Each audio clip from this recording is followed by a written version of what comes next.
Bom dia, irmãos e irmãs, a graça e a paz do Senhor Jesus, amém?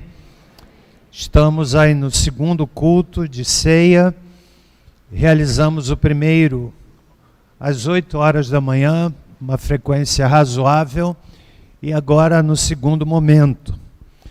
E eu quero inicialmente dizer que no mês de maio nós celebramos o mês da família. E a partir de hoje à noite nós vamos tratar de vários assuntos pertinentes à família. Quero mesmo lhe convidar e fazer um esforço para estar hoje à noite. O tema da nossa fala no culto vespertino será: a sua família pode ser melhor. E eu acredito que vai abençoar muito a sua vida, vai abençoar muito o seu casamento. Essa caminhada que vamos fazer durante esse mês, nas várias abordagens, nos vários assuntos que vamos tratar aqui, com absoluta certeza, tudo vai convergir para abençoar muito a sua família. Sabemos que a família está debaixo de um intenso bombardeio e nós estamos, em nome de Jesus, oferecendo o socorro que emana da palavra de Deus. Então eu quero lhe convidar hoje à noite a abertura da série de reflexões sobre este assunto. Pretendemos também falar sobre divórcio, pretendemos falar também sobre vida financeira. Não dá para esgotar todos os assuntos que fazem parte do leque de desafios no que tange, no que toca a família, mas queremos tocar em alguns deles que entendemos mais necessários. Então, hoje à noite começa a nossa caminhada. Quarta-feira, o culto da família, também dentro desse projeto, e assim seguiremos, querendo Deus, até o final do mês, quando no último domingo vamos ter um momento da consagração das famílias. Os pastores da igreja terão oportunidade de ministrar a palavra. Pastor Cícero e irmã Vera vão estar conosco também, trazendo palavra de Deus para o nosso coração. A segunda palavra que eu quero dar, meus irmãos, é que hoje à noite nós precisaremos dar posse à diretoria eleita, conforme os irmãos testemunharam na nossa última assembleia, mas não demos posse à diretoria. Precisamos fechar então o ciclo, dando posse à diretoria, apenas a diretoria estatutária, para efeito de documentação que exige a assinatura, o registro em ata dos líderes eleitos para a condução da igreja. Então, hoje à noite eu quero convidar todos que fazem parte da diretoria estatutária, quais sejam pastor, presidente, vice-presidente, tesoureiros, secretários. Eu os convido então para estarem hoje à noite aqui para o culto de posse da nova diretoria. Abriremos uma assembleia rápida para essa situação. E por fim, quero também agradecer aos irmãos que têm orado pela Débora, minha esposa. Muitos irmãos, alguns até que nos mandam mensagens bastante emocionantes e emocionadas, que estão orando conosco, orando por nós. E eu continuo pedindo que os irmãos a cubram e nos cubram com as suas orações. Temos também outros enfermos da igreja que carecem da nossa intercessão, não é? E também orar por nossa nação, pelo nosso presidente eleito, não é? É o homem que lidera essa nação num tempo tão conturbado, num tempo em que a situação está muito crítica, e eu creio que é nosso dever como igreja cobrir aqueles que nos lideram, seja no âmbito nacional, estadual, até o âmbito federal, acompanharmos esses líderes em oração, é o papel da igreja. Posto isto, irmãos, quero lhe convidar a abrir a sua Bíblia no segundo livro de Samuel, no capítulo de número 3.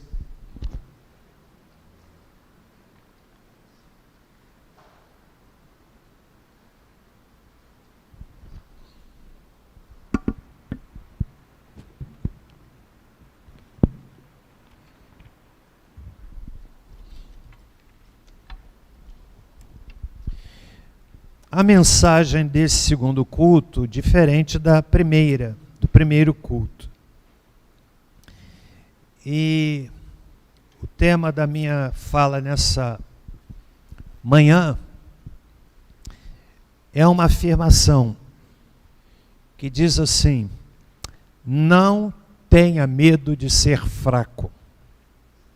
Não tenha medo de ser fraco.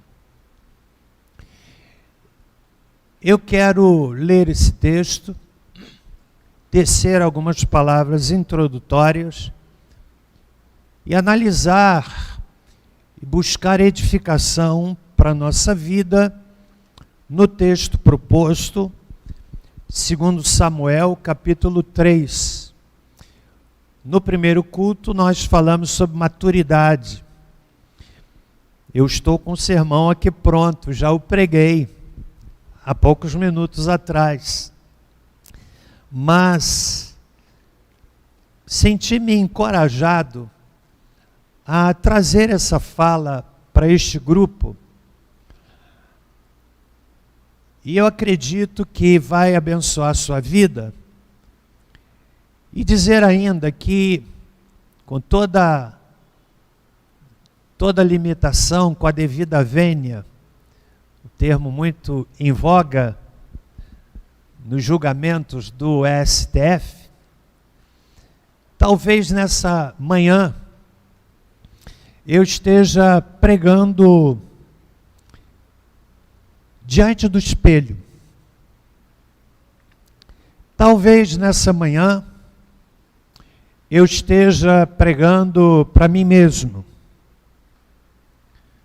trazendo uma palavra de encorajamento para mim mesmo. Mas eu sei que a palavra, ela alcança e nos alcança de formas variadas, circunstâncias variadas. Portanto, ainda que eu imagine que eu esteja pregando para mim, eu sei que eu estou pregando para você, que veio hoje aqui, talvez abatido, temeroso, passando por dificuldades inimagináveis, chorando a perda de alguém,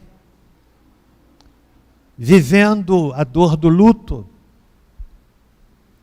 chorando a perda do emprego,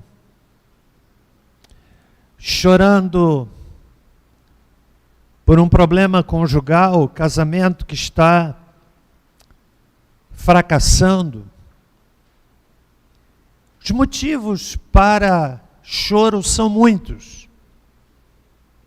Por isso, nessa manhã, eu quero lhe convidar a analisar comigo essa palavra que vamos ler, que denomino da seguinte forma: não tenha medo de ser fraco. Segundo Samuel, verso 31. Então disse Davi a Joabe e a todo o povo que com ele estava: rasgai as vossas vestes e cingi-vos de pano de saco, ide pranteando diante de Abner. E o próprio rei Davi ia seguindo o féretro. Sepultaram a Abner em Hebrom, e o rei levantou a voz e chorou junto da sepultura de Abner. Chorou também todo o povo. O rei, pranteando a Abner, disse: devia Abner morrer como morre o vilão? As tuas mãos não estavam atadas, nem os teus pés carregados de grilhões. Caíste como os que caem diante dos filhos da maldade. Então todo o povo chorou muito mais por ele. Então todo o povo veio fazer que Davi comesse pão, enquanto ainda era dia. Mas Davi jurou dizendo: assim me faça Deus, e outro tanto, se antes que o sol se ponha eu provar pão ou qualquer outra coisa. Todo o povo notou isso, e pareceu bem aos seus olhos. Deveras, tudo o que o rei fez pareceu bem a todo o povo. Todo o povo e todo Israel entenderam naquele mesmo dia que não procedera do rei que matassem a Abner, filho de Ner. Então disse o rei aos seus servos: não sabeis que hoje caiu em Israel um príncipe, um grande homem? Eu sou ainda fraco. Apesar de ungido rei, e estes homens, filhos de Jeruia, são fortes demais para mim, retribua ao Senhor ao malfeitor conforme a sua maldade. Chama a sua atenção para o versículo 39, na minha tradução, que diz o seguinte: eu sou ainda fraco, apesar de ungido rei. Senhor nosso Deus, abre-nos a tua palavra, para que ela venha na forma de encorajamento, de renovo, de firmeza, para cada um de nós. Em nome de Jesus. Amém. Não tenha medo de ser fraco. Muitas vezes, a mensagem que pregamos, ela tem um contorno triunfalista. Às vezes até distante da realidade. Tem um contorno de que a vida é marcada somente por vitórias.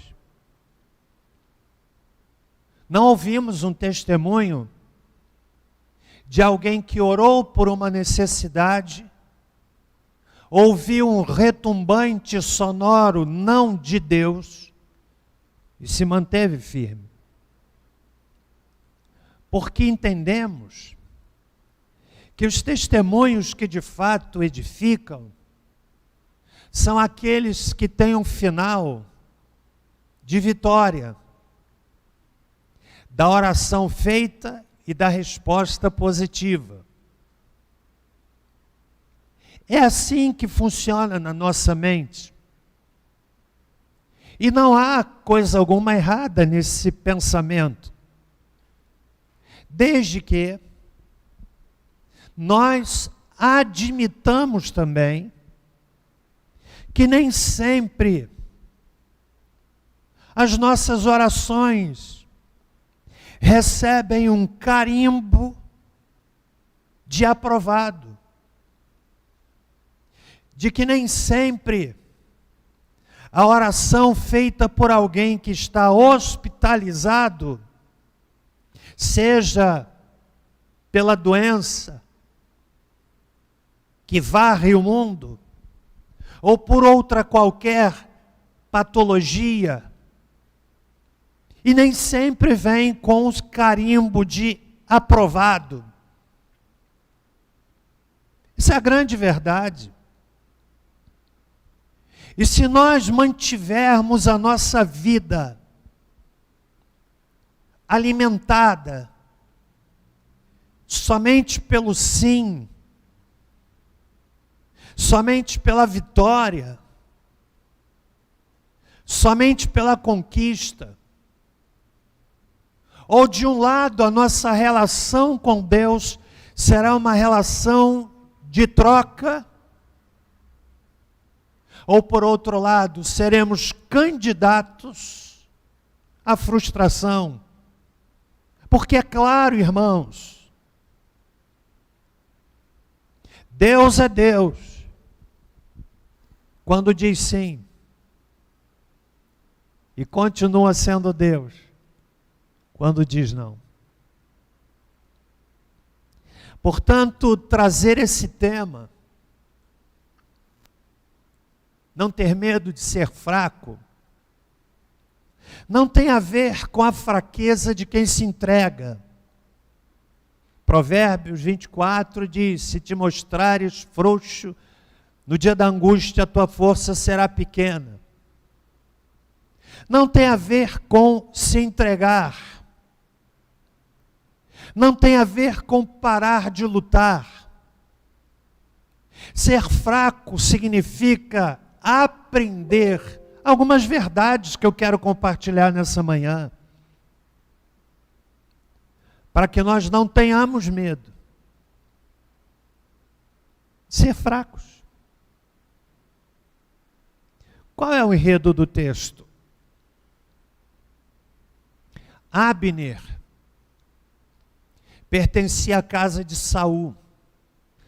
Casa de Saul tornou-se inimiga da casa de Davi. Saul foi rejeitado por Deus. E em seu lugar ele levantou Saul, levantou Davi. E desde então, uma animosidade, um litígio se ergueu. Está aí no capítulo 3, a partir do versículo de número 1. Uma guerra que durou muito tempo. Abner era um grande guerreiro, subordinado à casa de Saul. Mas por questões políticas, o relato do texto assim nos informa, eu não vou lê-lo todo, deixo o desafio para que o irmão o faça. Abner, que era um grande guerreiro, sabendo da chancela divina sobre Davi, se apresenta a Davi, deixando a casa de Saul, subordinando-se à liderança de Davi, para se tornar um guerreiro de Davi, e mesmo Abner pertencendo à casa de Saul, Davi reconhecia o valor daquele guerreiro. Sabia que Abner, mesmo lutando contra Davi, era o tipo de pessoa que ele gostaria de ter ao seu lado, era guerreiro de fato.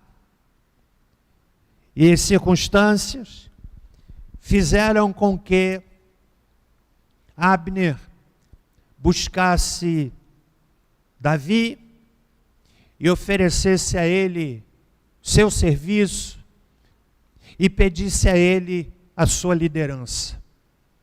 E foi exatamente isto que aconteceu. Só que Joabe, que era um dos generais de Davi, tinha uma mágoa profunda contra Abner.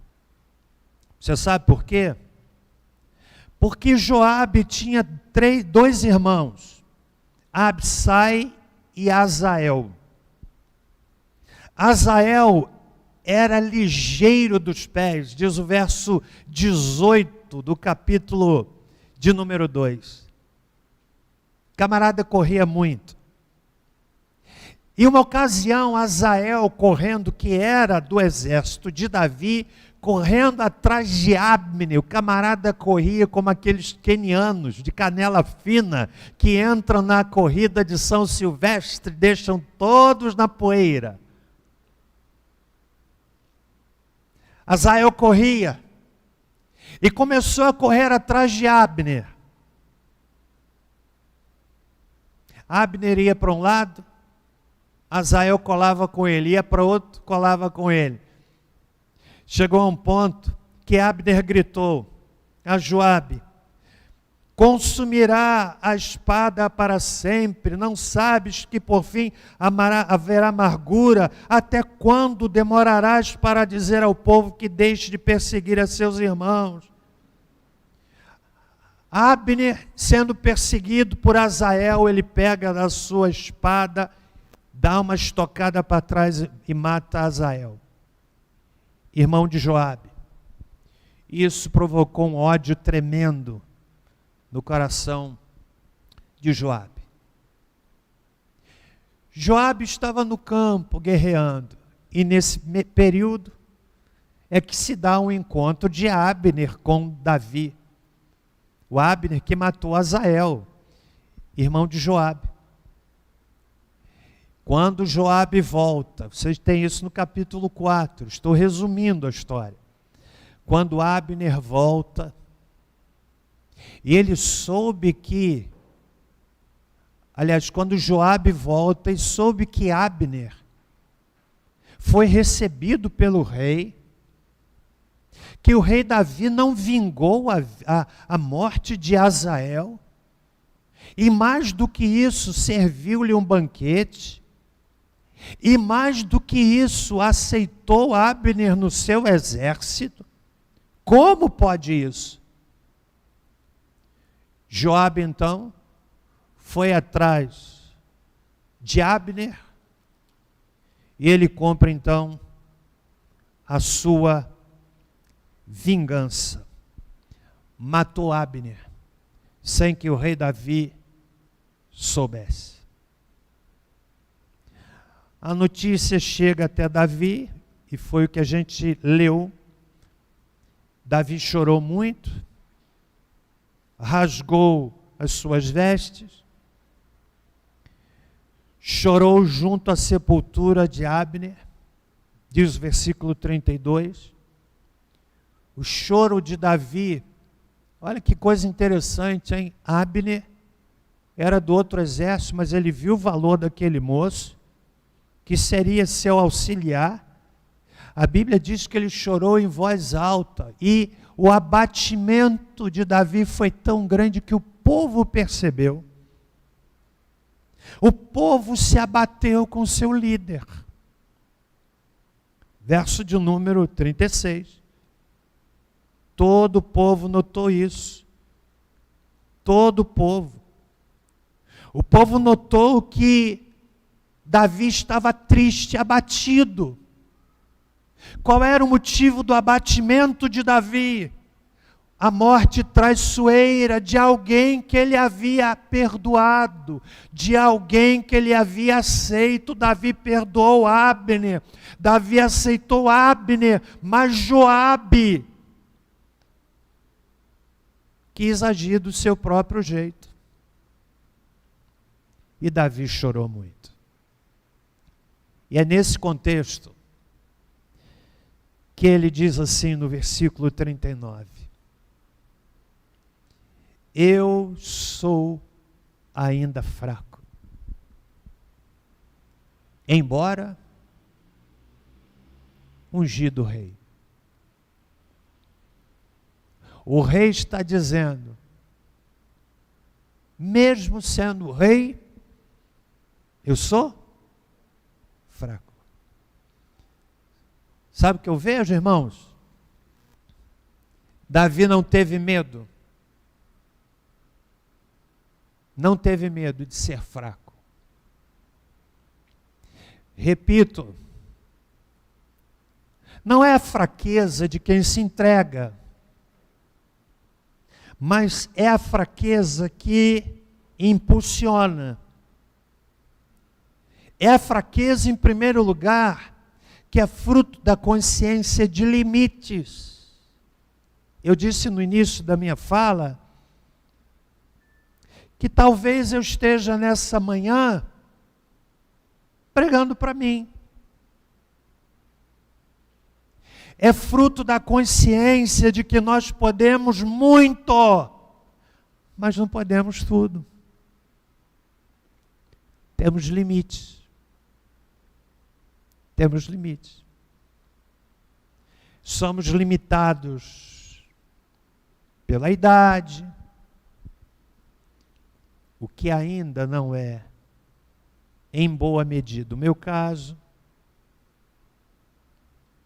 Somos limitados por doenças. A doença não limita?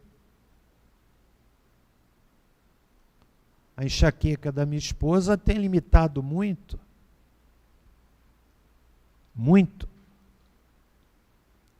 Somos limitados por coisas que estão fora do nosso controle.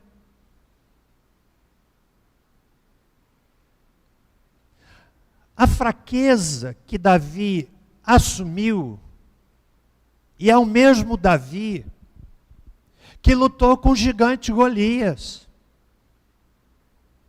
Davi não era um covarde.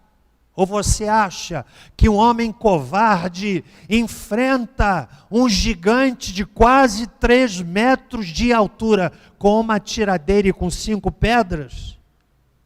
Um camarada que vem com escudo, com espada, com lança, que tinha um auxiliar para levar a sua espada. E esse gigante, que era chamado o herói dos filisteus, o gigante dos filisteus, e lá vem um garoto chamado Davi. Davi não era um covarde, Davi era o camarada capaz de enfrentar o gigante, mas ele teve consciência de limite. Muitas vezes, irmãos, nós perdemos essa consciência de limite. Até que um dia, por razões variadas, os limites são forçosamente colocados ao nosso redor. Forçosamente. Nunca vou me esquecer de uma figura notória da nossa cidade, obviamente não vou citar o nome, corpo atlético. O cidadão tinha um corpo atlético. De quem? Isso deve ter mais ou menos uns 30, 35 anos. E eu admirava aquele corpo atlético, sarado, numa época em que não era tão celebrada a cultura do corpo como é hoje. Hoje a gente vive uma cultura do corpo. Todo mundo quer estar malhadinho, barriga de tanquinho. Não é verdade? Alguns têm barriga de tanquinho, mas é uma cuba. Né? Nada contra, mas também nada a favor. E eu admirava aquele cidadão. Ficou doente. Eu fui visitá-lo. Que choque. O corpo atlético, malhado. Os bíceps saltavam na camiseta. Agora sobre o leito, um homem, pele e osso. Ficou limitado. Não tenha medo de ser fraco, reconhecendo seus limites, reconhecendo a fragilidade. Nós pensamos que podemos tudo. Decidimos sem ouvir o Senhor. Fazemos nossos planos. Uma das mensagens que queremos compartilhar no mês da família é para os jovens que querem se casar. Que querem se casar. Que não fazem o trabalho básico antes do casamento. Nos preparamos para muitas coisas. Ninguém que vai fazer uma viagem para o exterior e diz assim, amanhã eu vou viajar para os Estados Unidos. Você não vai viajar, sabe por quê? Precisa de passaporte, precisa de visto, precisa de dinheiro, precisa fazer mala, precisa saber onde vai ficar. Você chega na imigração, nos Estados Unidos, eles perguntam lá, onde você vai ficar? Você precisa dar um endereço, e isso tudo precisa ser com planejamento. Você faz uma viagem daqui para o Rio, você faz um planejamento proporcional, sim ou não? Você levanta de manhã, vou para o Rio, de pijama mesmo, mete um sapato nos pés, entra no carro e vai. Não, no mínimo você vai ao banheiro. Eu acho que você vai escovar o dente, vai lavar o rosto, vai encontrar uma roupa que você achou melhor, confortável, vai passar no posto de gasolina, vai abastecer o carro, vai levar dinheiro para pagar o pedágio. Sabe o que é isso? Planejamento. Você veio para a igreja, você se planejou para estar aqui. Aliás, o seu planejamento provavelmente não começou hoje, começou ontem. Quem é dona de casa e que tem um exército para alimentar, de homens e mulheres famintos, já deixou o quê? O almoço adiantado. Tem gente que chega em casa como um leão. Já vai catando bombom, enquanto espera o almoço, já vai fazendo uma limpa. Preparou. Agora, para casar, é roleta russa. E se Deus me der vida e saúde para pregar o que eu quero pregar, eu vou desencorajar você a casar, sem se preparar. Sabe qual vai ser o tema do sermão? Eu não vou anunciar, senão você não vem. Voltando aqui, irmãos. Eu ainda sou fraco, embora ungido rei. Ideia de limite, de fragilidade, mas também de honestidade. Quando a gente pensa em honestidade, a gente pensa em honestidade em relação ao outro. Raramente pensamos em honestidade em relação a nós mesmos. Ser honesto é reconhecer que eu não sou o que os outros acham que eu sou. Uma coisa é integridade, outra coisa é reputação. Você sabe o que é integridade? É aquilo que eu sou. Reputação é aquilo que os outros acham que eu sou. É aquilo que os outros acham que eu sou. Acho que era Spurgeon que dizia assim: se alguém lhe criticar, não fique aborrecido não. Você é pior do que o que eles falam. Forte isso, hein? Não tenha medo de ser fraco. Davi reconhecia que os filhos de Zeruia eram mais fortes do que ele. E aí eu vejo, na atitude de Davi, um elemento importantíssimo que tem a ver com humildade. A Bíblia diz que a soberba é o princípio da queda. Davi era humilde. Ele ficou muito triste. Talvez você já tenha lido essa história, não tenha atentado para ela. Ficou muito triste com a morte de Abner. Muito triste.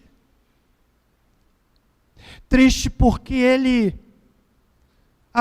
acenou pacificamente. Imagine, Abner vem conversar com Davi, Davi o perdoa, e mais do que isso, viu o valor daquele moço, diz assim, você vai lutar comigo? Ele disse, eu topo, e Abner sai feliz da vida. Joabe, que não estava nesse momento, o quê?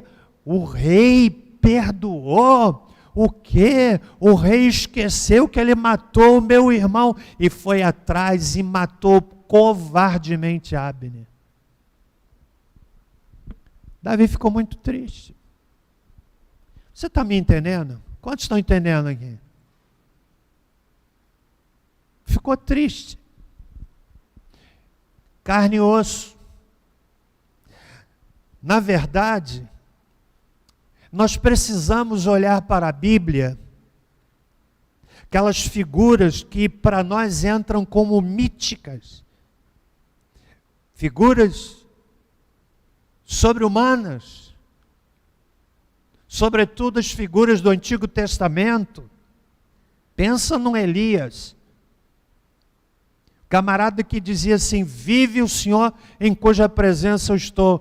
Ele tinha tanta proximidade com Deus, que Deus disse assim, você não vai morrer, foi trasladado. Mas sabe esse mesmo Elias, que lutou contra os profetas de Baal? O episódio de 1 Reis 18 é lindo. Mais de 400 profetas de Baal. Pensa na coragem daquele moço. Vamos ver quem é Deus aqui. Prepararam o altar.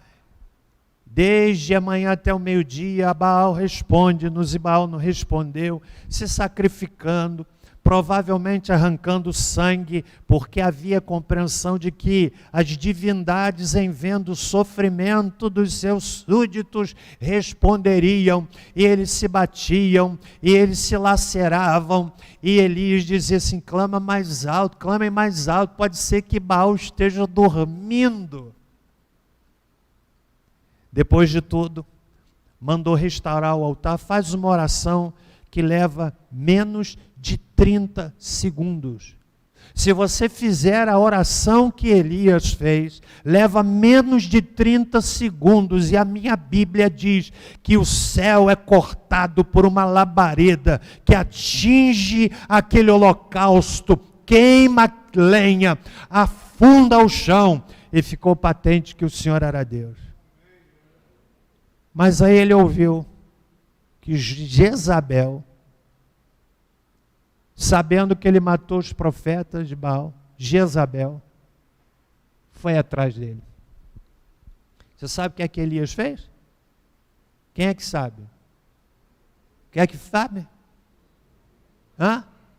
Fugiu. Fugiu. Andou o equivalente a 300 quilômetros. 40 dias.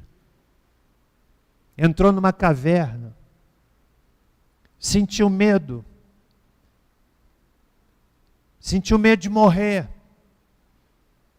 quis morrer. Você sabe por quê? Porque o herói é humano. Por fim, você está entendendo o que eu estou dizendo aqui, irmão? A mensagem dessa manhã não é para você sair fortalecido na fraqueza, encorajado à fraqueza. Não, encorajamento é a antítese da fraqueza. Encorajamento é empurrar o indivíduo para cima. Mas é dizer que nós precisamos entender que somos fracos, e aí vem a coisa mais importante. Quando eu perco medo de ser fraco, eu aprendo a confiar mais naquele que me faz poder todas as coisas. A minha força não vem de mim mesmo. Aqui é braço de carne. É braço de carne. Seu braço é braço de carne, irmão. Nós precisamos aprender a confiar em Deus. Ele é a nossa fortaleza. Foi Davi quem disse assim: com o Senhor eu salto uma muralha, com o meu Deus eu enfrento um esquadrão, um exército. Força não estava nele. Ele disse: sou fraco. Mas ele conhecia quem é forte, quem é todo-poderoso. Não só ele, mas outras figuras da Bíblia, como Paulo, e com esse texto eu encerro. 2 Coríntios capítulo 12, Paulo fala da sua fraqueza, né? Espinho na carne. Alguns sugerem problema de visão. Um outro expositor bíblico trabalhou que a possibilidade, faz sentido, de que o espinho na carne de Paulo fosse orgulho, e até faria mais sentido um espinho na carne que machuca mais do que a perda da visão, que é o orgulho. O orgulho fere, o orgulho diminui. Mas seja como for, fato é que Paulo orou 3 vezes, e a palavra do Senhor Jesus foi: a minha graça te basta, meu poder se aperfeiçoa na fraqueza. E lá no verso 10 ele diz assim: pelo que sinto prazer nas fraquezas. Ou seja, nas injúrias, nas necessidades, nas perseguições, nas angústias por amor de Cristo. Pois, quando estou fraco, então é que sou forte. A sua e a minha força não vem desse braço de carne, mas vem do Senhor, que fez os céus e a terra.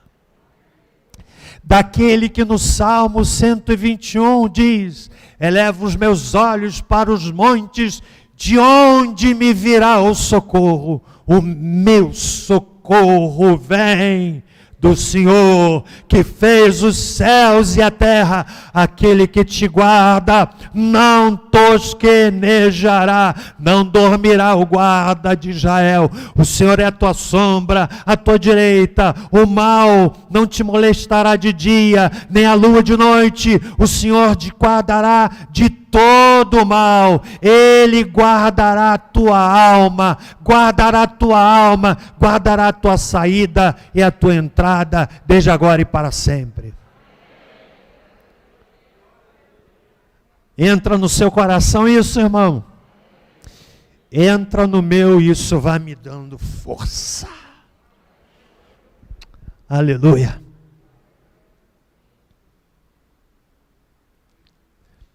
Com o Senhor,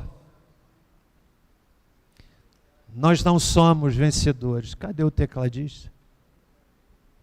Com o Senhor, nós não somos vencedores. Com o Senhor, nós não somos vencedores. Vou repetir. Alguns arregalaram os olhos. Vou repetir. Com o Senhor nós não somos vencedores. Sabe por quê? Com o Senhor nós somos? Não, você disse fraquinho isso. Vou repetir. Com o Senhor. Eu gosto muito daquela cena de Davi e Golias. Davi olha para cima, Golias olha para baixo, espumando raiva. Vou matar esse menino. Não tem coisa melhor, me mandam isso. aquele garoto de aspecto gentil, que diz a Bíblia, franzino, olha de baixo para cima e diz assim: você vem a mim com espada, com escudo e com lança. Eu venho a você, pensa nessa cena, olhando nos olhos do gigante por trás da máscara, do capacete de bronze. Eu venho a você, eu imagino Davi até erguendo o dedinho assim: eu venho a você, Golias, em nome do Senhor dos Exércitos, o Deus de Israel, que você tem afrontado, e tem mais, hoje o Senhor vai me dar a sua cabeça, Golias. Entendeu? O poder de Davi estava no braço. Ele era franzino, mas a visão que ele possuía de Deus fazia dele um gigante. Então eu vou repetir: com Deus nós não somos vencedores, mas com Deus somos. Amém.